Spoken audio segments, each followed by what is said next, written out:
Olá, gente, como vocês estão? Mais um encontro da disciplina Legislação Ambiental. E hoje a gente vai falar um pouco sobre os instrumentos da Política Nacional do Meio Ambiente.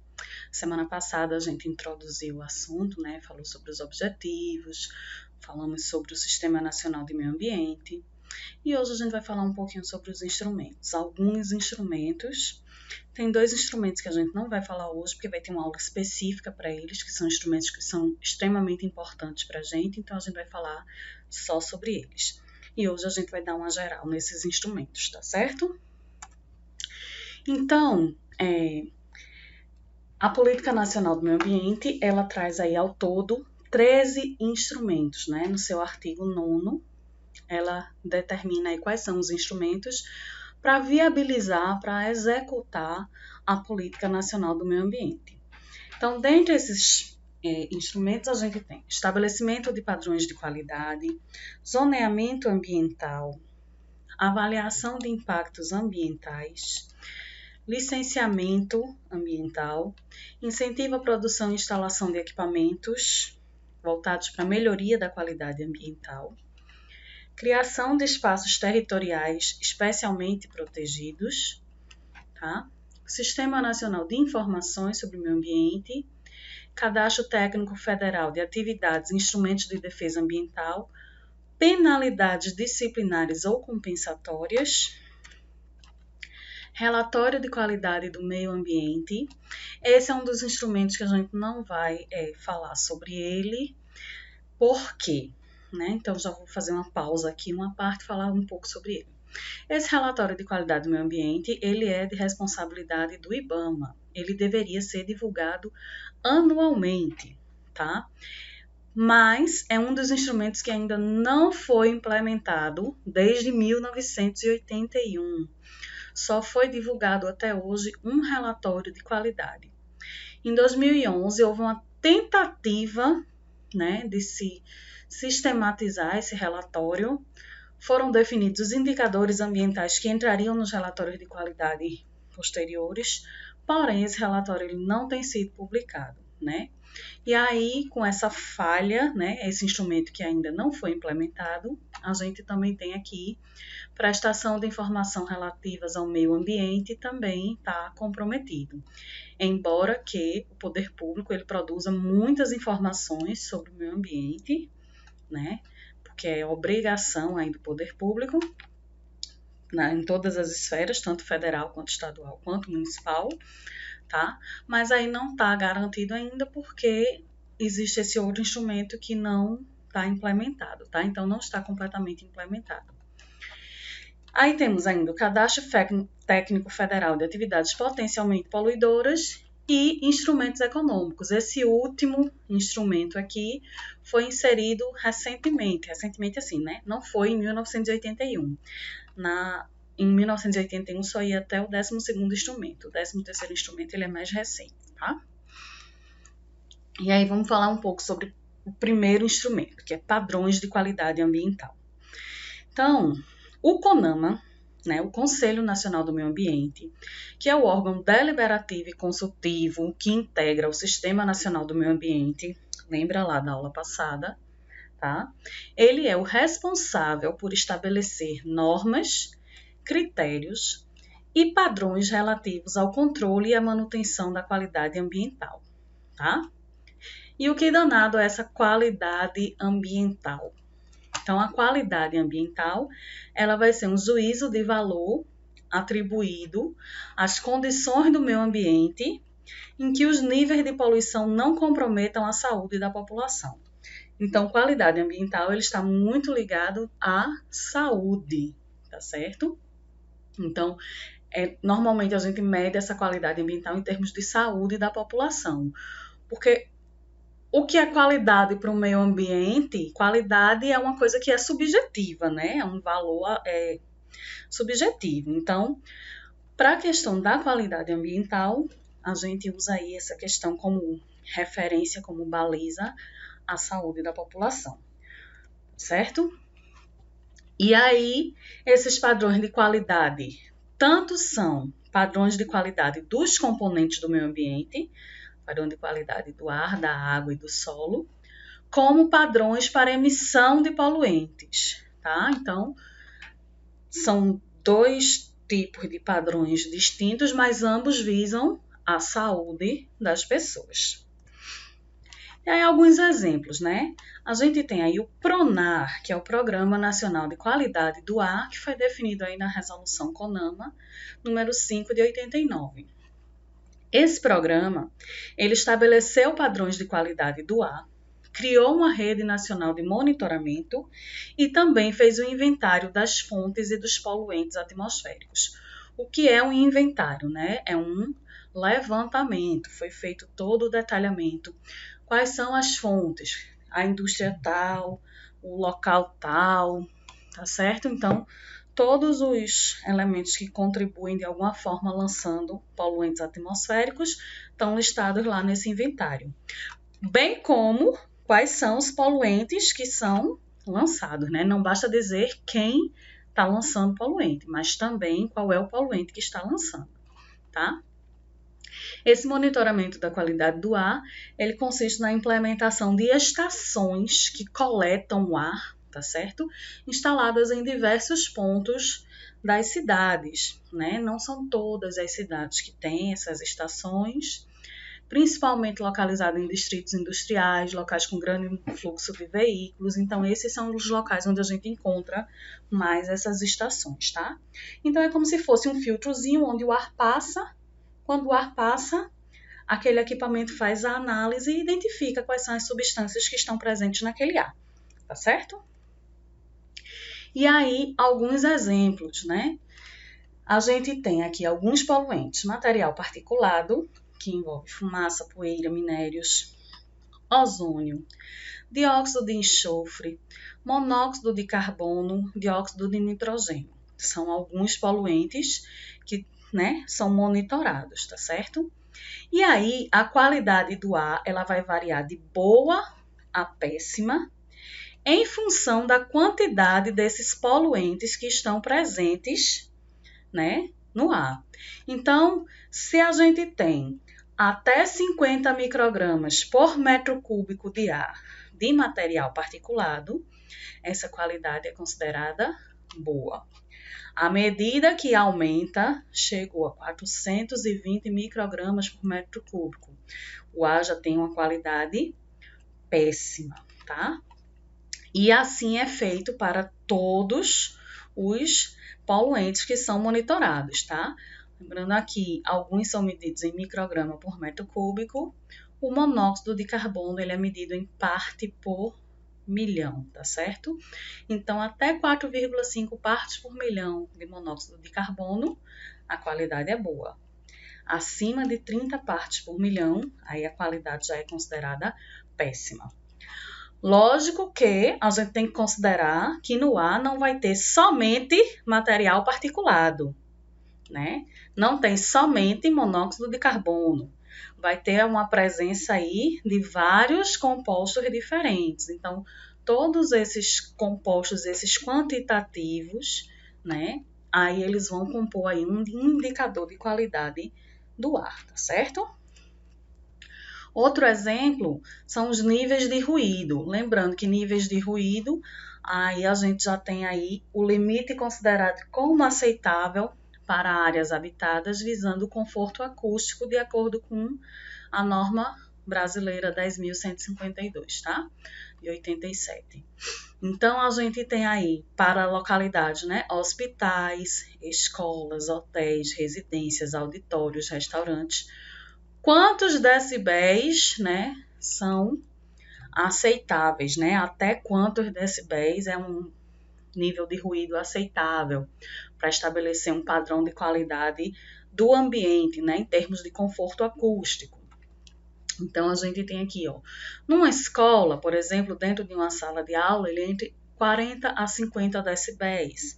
Já nas áreas de circulação, a gente tem aí um nível de ruído, um limite aceitável maior, tá? Hospitais, entre 40 e 50 também, principalmente, né, nas áreas de onde há os doentes, tá?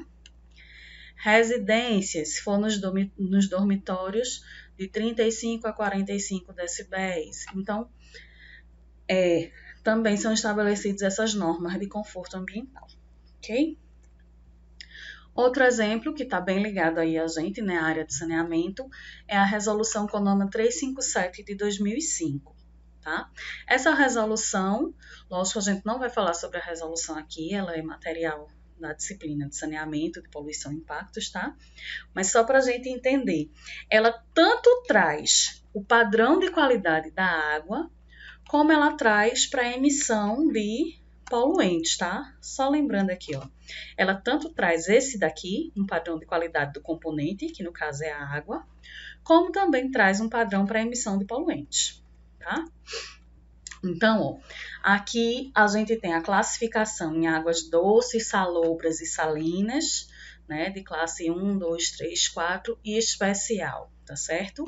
Então, quando a água doce é considerada de classe 2, quando ela tem a cor até 75 mg de platina por litro, turbidez até 100 unidades nefelométricas, sólidos dissolvidos até 500 mg por litro e assim sucessivamente. Ó. Oxigênio dissolvido na classe 2 tem que ser maior ou igual a 5. Classe 1, ela deve ter uma qualidade melhor, é mais restritiva. Então, ó, maior ou igual a 6, tá? Desculpa, gente. Não vai ter edição, viu? Então, vocês vão conviver com meus espirros e meus acessos de tosse. Então, né, classe 1, que é uma classe melhor, ela tem parâmetros mais restritivos, à medida que vai, né? Ó, classe 4 tem alguns parâmetros que já não tem nem limite, né? Ele só traz aí pH e que tem oxigênio dissolvido pelo menos maior ou igual a 2 mg por litro, tá? E aí tem a continuação, né, aqui de águas salobras e águas salinas, ok? Então, aqui, ó, é padrão de qualidade da água. Para a água ser considerada doce classe 2, ela tem que apresentar essas características. Classe 1, essas características, tá? E aí, na tabela 10, está lá na norma também, né, na CONAMA, ela já traz padrão para emissão de poluentes, que no caso é o lançamento de efluentes. Então, por exemplo, para eu lançar um efluente num determinado curso d'água, ele tem que ter aqui, ó, ferro dissolvido. No máximo, 15 mg por litro de ferro. Não posso lançar um efluente cuja concentração ultrapasse 15 mg por litro de ferro, tá? Cromo, meio miligrama, né?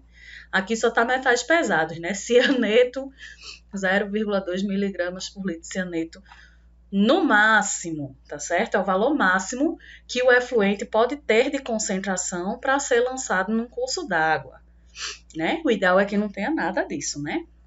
E essa tabela, ela continua, tá? Aqui são só alguns parâmetros que eu trouxe para mostrar a vocês.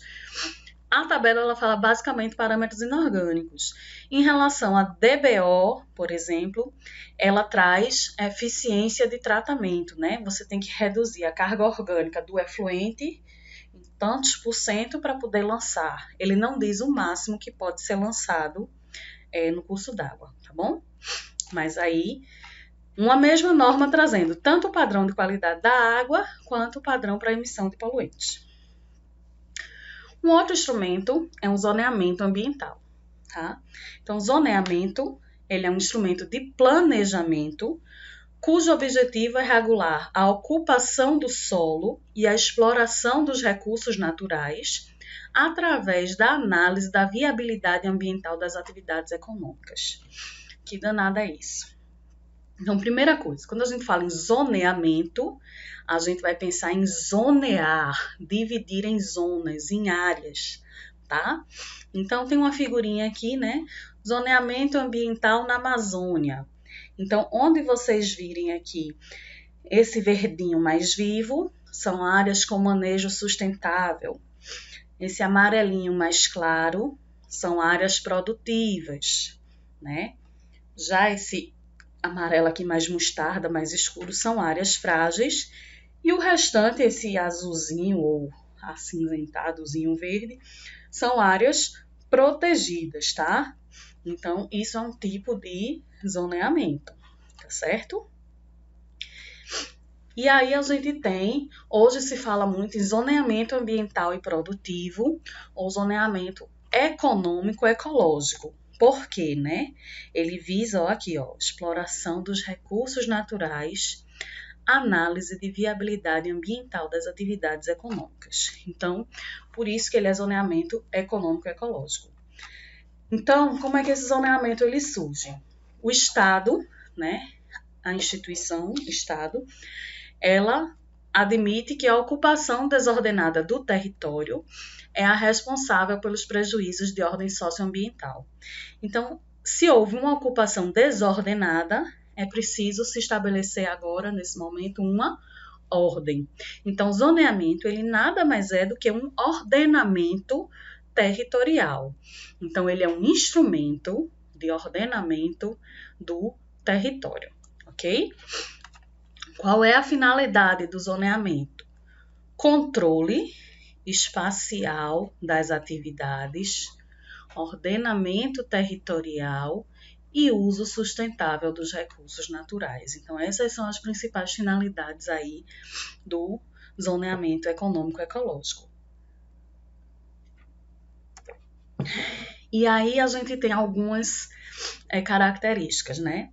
O zoneamento econômico ecológico, ele propõe o uso de recursos dentro de limites pré-estabelecidos ou capacidade de suporte dos ecossistemas. Ou seja, né, o responsável por realizar o zoneamento, ele vai definir quanto de recursos pode ser utilizado naquela área, tá? Então, existe aí esse uso dos recursos, ele vai ser pré-estabelecido. E ele ainda identifica fragilidades e potencialidades territoriais. E aí, vamos pensar de novo, né, na questão do ecológico-econômico, né, na economia. Imagine que aqui no sertão é uma região cujo solo é apropriado para o plantio de milho, né? Aí uma pessoa resolve plantar cana-de-açúcar. Sem ser cana-de-açúcar lá no Rio Brás de altitude. Tô falando cana-de-açúcar na parte baixa, né? Na parte seca. Esse cultivo, ele é ambientalmente bom para a nossa região, né? É um cultivo que demanda bastante água, tá? Que para poder você fazer o manejo da cana, exige a questão de queimar, né? Que não é uma coisa que seja boa para aqui, para a região. A questão de exigir muita água não é uma coisa também. Você vai tirar a água que seria para outros usos para poder irrigar a cana-de-açúcar, né? Das duas, uma. Ou a sua cana não vai prestar, ou, né, você vai ter que ter um investimento muito alto para produzir. Então, o plantio de cana-de-açúcar não é uma potencialidade aqui do nosso território, tá? Ele é uma fragilidade. Então, não é economicamente nem é ambientalmente viável, tá certo? Então, não sei se deu para entender mais ou menos. Existe outro tipo de zoneamento também, quer dizer, existem vários tipos de zoneamento, tá? O zoneamento, ele surgiu, né, inicialmente, né, com os princípios do urbanismo, tá? Então, o primeiro zoneamento, quando se começou a falar em zoneamento, se falava principalmente de zoneamento urbano. Então, eu sempre dou o exemplozinho de zoneamento urbano. Deixa eu pegar uma canetinha aqui.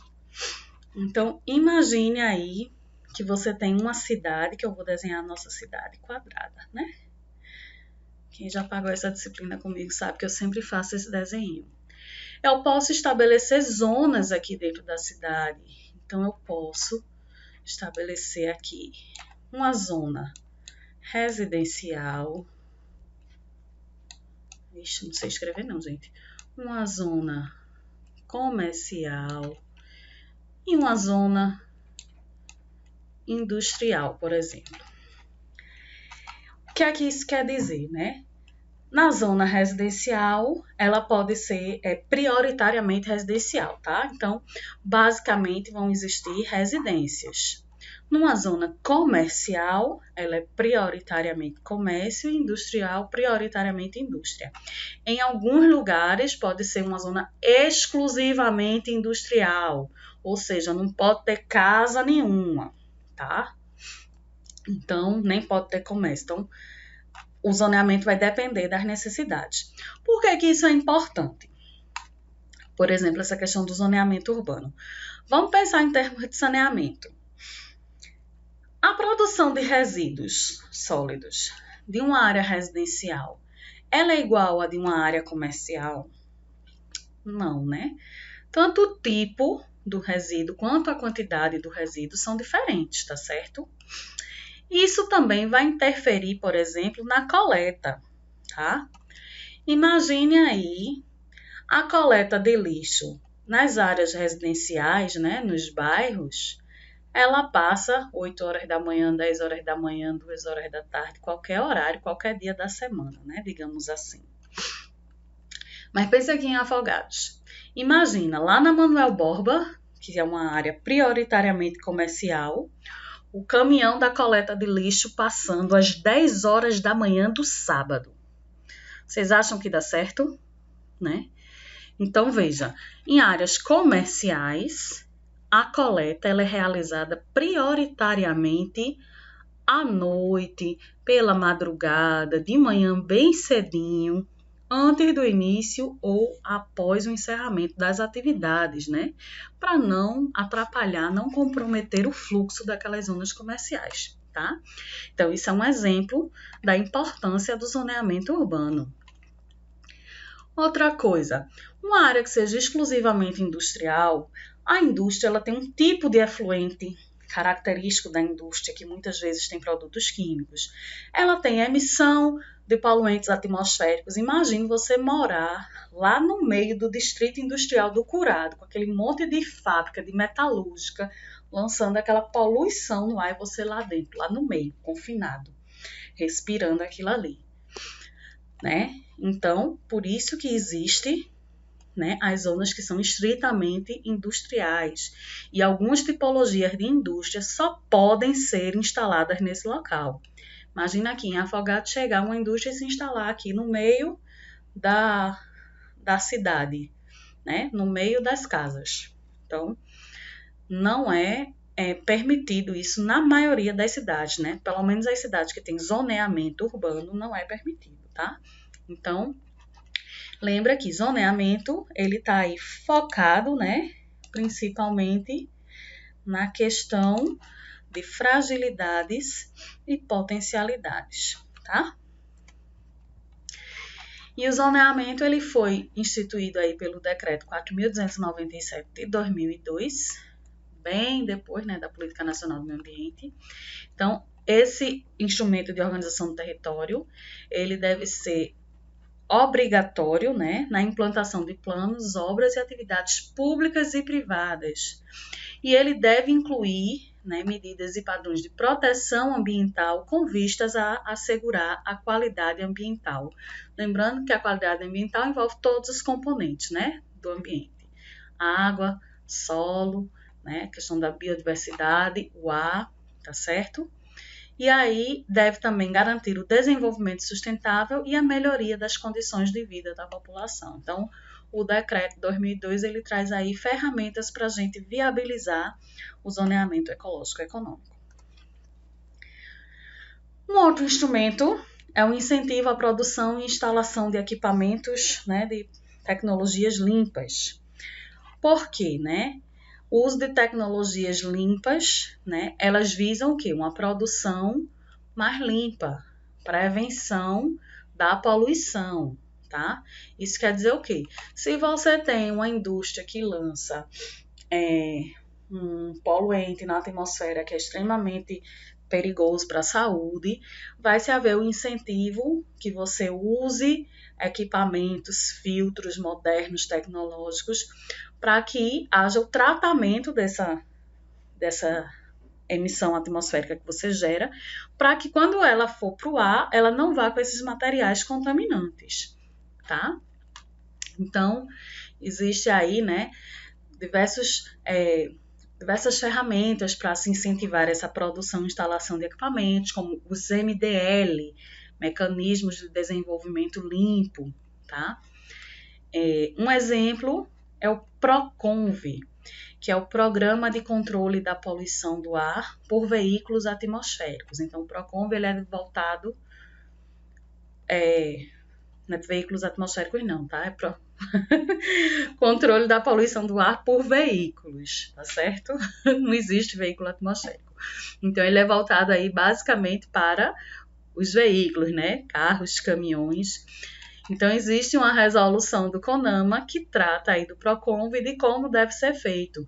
Inclusive, uma das consequências do PROCONV, né, que é o controle da poluição veicular, é justamente o que acontece em São Paulo, que é o rodízio de veículos. O rodízio de veículos em São Paulo ele foi iniciado para não apenas diminuir o trânsito, mas principalmente diminuir a emissão de poluentes atmosféricos, tá certo? Ele é decorrente do PROCONV, foi uma das medidas que a Prefeitura de São Paulo tomou para atender aí esse controle de emissão de poluentes atmosféricos devido aos veículos, tá? Existe também outro exemplo, né, de mecanismos de desenvolvimento limpo, né, tecnologias limpas, é o Programa Nacional de Educação e Controle da Poluição Sonora, conhecida como Programa de Silêncio, tá certo? Ela é estabelecida aí pela Resolução CONAMA 02 de 90, que ela visa o quê? Controle do excesso de ruídos, principalmente proveniente de circulação de veículos, má localização de aeroportos, indústrias, etc. Então, olha aí de novo a importância do zoneamento, né? Indústria lá no meio da cidade fazendo ruído, não é legal. Bota a indústria lá no lugarzinho dela, no distrito industrial, tá? Questão de localização de aeroportos. Essa questão de localização de aeroportos é um pouco delicada porque normalmente as cidades foram crescendo, se expandindo e em vários lugares os aeroportos ficaram no meio da cidade, como é o caso, por exemplo, da cidade do Recife, né?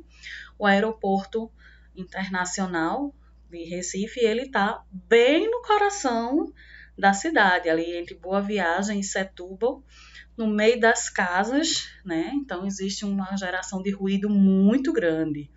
Quem mora ali naquelas proximidades, né, é dia e noite escutando a aterrissagem. Mas aí a culpa não é do aeroporto, né? O aeroporto já estava lá.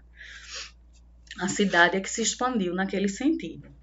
Então, normalmente quando se faz novo aeroporto, aí se faz afastado, né? Mas aí no caso o Recife preferiu reformar aquele aeroporto que tinha um pequenininho, fez aquele aeroporto gigante e manteve no mesmo local, tá? Mas isso acontece em várias cidades. São Paulo, né? A gente tem o aeroporto de Congonhas e o aeroporto de Guarulhos. Congonhas, ele fica bem no meio da cidade de São Paulo, né? Guarulhos já é mais afastado, porque foi feito depois. Belo Horizonte, a gente tem o aeroporto da Pampulha, que é lá no centro da cidade. Também um local que não seria adequado. Até porque se um avião cai em cima de um monte de casa, tá? Não é legal, né? Mas aí foi feito um novo aeroporto, que é o aeroporto de Confins, que é fora da cidade, é bem longe, inclusive. E outros locais, né, que fizeram novos aeroportos e colocaram os aeroportos fora da cidade. Lembrando, Recife manteve lá no mesmo lugar, né? Isso acaba gerando também uma desvalorização imobiliária, tá? Você tem ali casas excelentes próximo ao aeroporto, mas que tem uma desvalorização imobiliária muito grande por conta da questão do ruído, tá? Então, o objetivo é melhorar. Então, a gente tem aí vários equipamentos eletrônicos, hoje em dia, que são equipamentos silenciosos. Existe até um selo, né, de equipamento que emite baixo ruído, de equipamento silencioso, né? Isso faz parte também de uma melhoria na tecnologia, né? Produção e instalação de equipamentos, tecnologias limpas, prevenção da poluição. Lembrando que ruído é uma forma de poluição, tá? Então, os próprios eletrodomésticos que a gente tem em casa, ventilador, ar-condicionado, eles têm lá um selo de ruído baixo, né? batedeira, que é um negócio que faça mais zoada do que batedeira, mas hoje em dia já tem umas batedeiras bem silenciosas. E secador de cabelo ainda não conseguimos, né, meninas? Quem nunca quis um secador de cabelo bem silencioso, né? Mas ainda estamos na luta. Por favor, incentivo aí a produção de tecnologia limpa para secador de cabelo. Um outro instrumento, gente, é a criação de espaços territoriais protegidos. Então, espaços territoriais protegidos, quem define essa proteção, primeiro é o poder público, né? Quando a gente falou lá na aula sobre Constituição, acho que a gente falou um pouquinho sobre isso, que esses espaços territoriais, eles são instituídos por lei, tá certo? Então, o espaço territorial protegido, ele é qualquer parcela do território nacional que seja merecedora de proteção ambiental, vinculando o uso dos recursos naturais existentes ao que está definido na norma, na lei, tá? Coloquei uma figurinha aqui que está coloquei em transparência para não atrapalhar o texto, não sei se vocês vão conseguir ver, né? Fala, por exemplo, do SNUC. SNUC é Sistema Nacional de Unidades de Conservação. Então, as unidades de conservação são espaços territoriais protegidos, mas não são apenas as unidades de conservação, né? Então, esses espaços, eles visam o quê? Preservar e proteger, né? Amostras de toda a diversidade de ecossistemas e também a proteção, né, da evolução das espécies. Então, além das unidades de conservação que a gente já falou, a gente tem aí a questão dos quilombos, áreas tombadas, monumentos arqueológicos, sítios pré-históricos, locais de interesse turístico, corredores ecológicos, floresta amazônica, Mata Atlântica, Serra do Mar e Pantanal. Então, aqui, só para a gente lembrar, né? Uma figurinha aqui, ó. Forte das 5 Pontas, localizado no Recife, né? Que não tem 5 pontas, como vocês podem ver, só tem 4. Mas ele passou a ter 4 porque uma foi destruída. Ele tinha 5 pontas, tá certo? Mas aí, numa das batalhas que Pernambuco passou, uma das pontas foi destruída e ele foi refeito apenas com 4. Então, essa construção, ela é aí, né? Uma área tombada, né? Ela é tombada pelo patrimônio histórico, tá? Aqui tem uma figurinha, né? Que é uma inscrição rupestre, uma pintura rupestre. Essa pintura rupestre é na Serra da Capivara, né? No Piauí, tá? São Raimundo Nonato, que é um dos principais sítios pré-históricos do mundo, tá certo? Não é só do Brasil, é do mundo. Lembrando, né, que aqui na nossa região a gente tem um sítio pré-histórico, né, um sítio arqueológico, a Serra do Giz, tem inscrições rupestres, e a Serra do Giz, ela é uma unidade de conservação estadual, ela é uma área protegida. Não apenas por questões de haver um sítio arqueológico lá, né, mas também pela questão do estado de preservação da Caatinga, que é uma área bem conservada de Caatinga, né, com vegetação nativa num bom estado de conservação, e diversas espécies que são endêmicas da região estão presentes nesse espaço e, por isso, ela se tornou uma unidade de conservação estadual, no caso, e é protegida por lei, tá? CNIMA, Sistema Nacional de Informações sobre o Meio Ambiente. Então, o CNIMA, ele é justamente aquele instrumento, né, que vai organizar, integrar, compartilhar e disponibilizar as informações ambientais dentro do SISNAMA. Então, dentro do Sistema Nacional do Meio Ambiente, compete ao Sistema de Informações do Meio Ambiente promover esse intercâmbio de informações entre os diversos órgãos integrantes. Então, tem que estar tudo lá no computador, né? Em bases computacionais, podem ser sistemas de informações geográficas, relatórios, gráficos, uma série de informações ambientais que são produzidas pelos diversos órgãos, e aí no CNIMA ele vai juntar, né, esses dados, essas informações, e vai disponibilizar, né, para todos os integrantes do Sistema Nacional do Meio Ambiente. tá?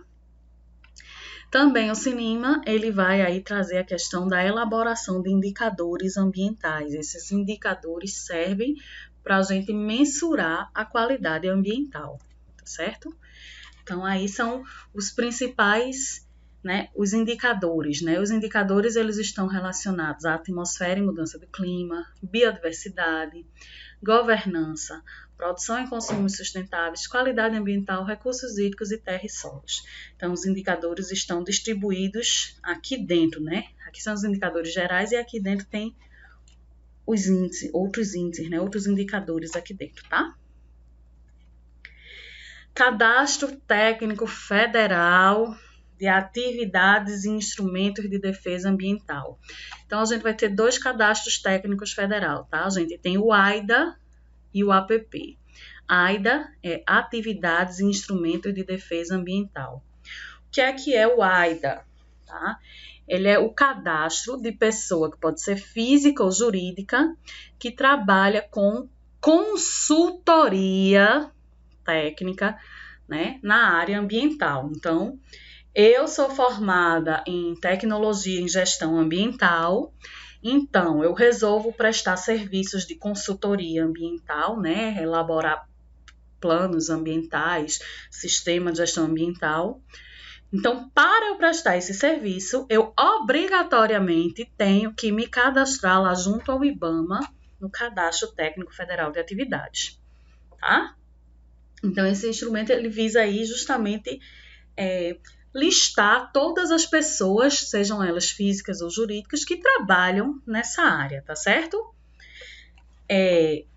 A pessoa física ou jurídica, ela precisa, né, renovar seu registro a cada 2 anos, tá? E pronto, e é como eu tinha falado, né, ele é justamente um censo, né? Ele é para a gente saber quem são as pessoas, os profissionais, qual é a habilitação técnica dessa pessoa, em que ela é formada, tá certo? E com que ela trabalha, tá? Então, aqui um exemplozinho, você pode consultar lá no site do IBAMA todas as pessoas que têm cadastro técnico federal de atividades e instrumentos de defesa ambiental, ou até mesmo aquelas que não têm, que não estão regulares, mas em algum momento já se cadastraram, tá? Então, eu fiz uma consulta aleatória pelo estado de Pernambuco e apareceu lá todos os profissionais do estado de Pernambuco que estão no cadastro técnico federal, tá certo? Então, eu peguei o exemplo de um aqui, né, que eu ocultei aqui o nome e o CPF, tá? Mas, ó, diz qual é a ocupação, ele é tecnólogo em meio ambiente, e a área de atuação, que é elaborar projetos ambientais, tá? E aí ele diz que na presente data, a pessoa física acima possui certificado de regularidade, válido aí até 27 de outubro de 2020. A regularidade é que é válida até outubro, tá? O cadastro, você precisa renovar a cada 2 anos. Aqui não tem a data do cadastro da pessoa, tá certo? Consultei outros nomes que apareceram lá. A maioria não estava regular, ou seja, em algum momento se cadastrou, mas não está regular, não fez a atualização dos dados, alguma coisa. Então, mas mesmo assim, essas pessoas estão listadas lá no Cadastro Técnico Federal, e são pessoas que podem trabalhar, né, elaborar projetos e tudo mais, só regularizar sua situação, tá? E aí a gente tem o Cadastro Técnico Federal APP, Atividades Potencialmente Poluidoras. Então, esse cadastro aqui, aquele era para cadastrar, o AIDA, né, é para cadastrar pessoas que prestam serviços, que dão consultoria na área ambiental. Já o APP, ele identifica as pessoas, sejam físicas ou jurídicas, que estão sob controle ambiental e fiscalização ambiental, conforme previsto na lei federal. Ou seja, são aquelas atividades, as pessoas que exercem, as empresas, indústrias que exercem atividades potencialmente poluidoras. Então, se vocês clicarem nesse linkzinho aqui, né, lá no site do IBAMA, ele traz a tabela de quais são as atividades que estão sujeitas ao cadastro técnico, tá certo? Deixa eu ver se eu consigo abrir aqui para vocês. Só para mostrar a vocês, né? Vou abrir aqui o link. Deseja abrir, ele vai abrir um arquivo em PDF, tá? Porque, estão vendo aqui, ele está em PDF, né? Aqui. Então, ó. Calma que a internet tem que colaborar também, né? A gente tá fazendo aqui, é quase ao vivo. Eu não tinha deixado aberta aí o arquivo para vocês, tá? Então, por exemplo, ó, tá vendo? Então, aqui tem dizendo: extração e tratamento de minerais, indústria de produtos minerais não metálicos, indústria metalúrgica, indústria mecânica, material elétrico eletrônico, material de transporte, madeira, papel, celulose, borracha, couros e peles, indústria têxtil. Todas essas indústrias aqui, produtos alimentares e bebidas, alguns serviços de utilidade. Que serviços? Produção de energia termoelétrica, destinação de resíduos de esgoto sanitário e resíduos sólidos urbanos, tratamento e destinação de resíduos industriais líquidos e sólidos, tá? Disposição de resíduos especiais, recuperação de áreas degradadas, de áreas contaminadas, transporte de cargas perigosas, marinas, portos, aeroportos. Todas essas atividades listadas aqui são consideradas potencialmente poluidoras, tá? E todas essas atividades, elas precisam estar cadastradas lá no Cadastro Técnico Federal de Atividade Potencialmente Poluidora. Então, qualquer empresa que opere estação de tratamento de água, qualquer empresa que opere aqui, né, estação de tratamento de água, ela tem que estar lá no cadastro, ok? Então, a obrigação da inscrição, ela incide sobre a pessoa física ou jurídica que exerça alguma atividade. Como é que eu sei que a minha atividade é potencialmente poluidora? Se ela precisou de licenciamento ambiental, PAU, é potencialmente poluidora. Ó, participação especial da obra do lado, né? Cadê os níveis de ruído que não estão sendo respeitados? Mas, enfim, vamos continuar. Então, se passou por licenciamento ambiental, ela é uma atividade potencialmente poluidora, porque só precisa de licenciamento atividades potencialmente poluidoras, tá? E aí, tem aí, né, atividades de instalação, operação de empreendimentos, atividades que usam recursos da fauna e da flora, exploração de floresta pública e uso de recursos hídricos. Todas essas atividades aí, elas são potencialmente poluidoras. E aí, para a gente concluir, vamos falar um pouco sobre os instrumentos econômicos, né, que foi o último instrumento aí adicionado à Política Nacional do Meio Ambiente. São diversos instrumentos econômicos. A gente tem aí concessão florestal, servidão ambiental, seguro ambiental, mas eu vou falar basicamente sobre dois. O primeiro é a concessão florestal. A concessão florestal, ela tem como objeto a exploração de produtos e serviços florestais em unidade de manejo de floresta pública. Ou seja, existe uma floresta pública e é concedido a alguém, através de um contrato, explorar essa área, né? E aí a pessoa não pode explorar do jeito que quiser, tá certo? A exploração, ela é definida aí nos termos do contrato, da concessão. Você não pode tirar tudo que você quiser, a quantidade que você quiser. Tem que respeitar aí os termos da concessão, tá? É bem parecido com concessão de uso de recursos hídricos, né? Por exemplo, a Compesa, ela é uma concessionária, né? Ela tem uma concessão para explorar água, tá? Então, a concessão florestal é bem parecida. Então, ó, a história, né, da concessão florestal. Desde 2006, o governo ele pode conceder a empresas e comunidades o direito de manejar essas florestas públicas para extração de madeira, produtos não madeireiros e também para oferta de serviços de turismo, tá? Aí, em contrapartida, né, a esse direito que o cara vai explorar esses recursos, né, os concessionários, eles pagam ao governo valores que vão variar aí de acordo com a proposta de preço apresentada durante o processo de licitação destas áreas. Então, é feita uma oferta pública, um edital público, e as pessoas concorrem para explorar aquela área.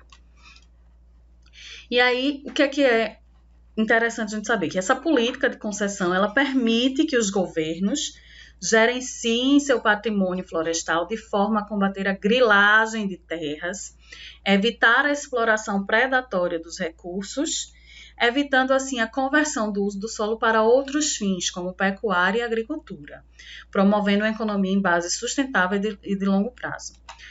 Então, quando você tem a concessão da floresta pública, primeiro, né, todo mundo sabe que é grilagem, né, que a galera vai lá e forja um documento, né, falsifica um documento dizendo que aquela terra pertence a determinada pessoa, tá? Rouba uma terra pública e toma posse daquela terra. Então, a concessão florestal, ela evita essa prática. Além da questão do uso sustentável, porque essa exploração, seja ela de produtos madeireiros, não madeireiros ou serviço de turismo, ela tem que ser feita com base nos termos contratuais, lá nos termos que foram postos no termo de referência na licitação. Não pode ser uma exploração predatória, tá?